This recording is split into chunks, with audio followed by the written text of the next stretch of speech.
Hello guys, this is our day 2 for series of learning Bhagavad Gita. दूसरा श्लोक। संजय उवाच दृष्ट्वा तु पाण्डवानीकं व्यूढं दुर्योधनस्तदा आचार्यम् उपसंगम्य राजा वचनं ब्रवीत।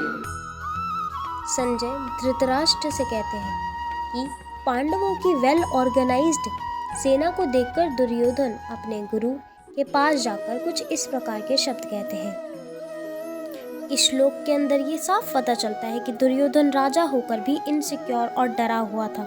वो पांडवों को यूनाइटेड और वेल ऑर्गेनाइज देखकर डर जाता है और अपने गुरु द्रोण के पास जाता है और अपने मन की सारी असुरक्षा के भाव को बताता है। अब इस श्लोक के अंदर ये साफ झलकता है कि ये कोई राजा का रिएक्शन नहीं, बल्कि एक डरे हुए मनुष्य, एक साधारण मनुष्य का रिएक्शन है।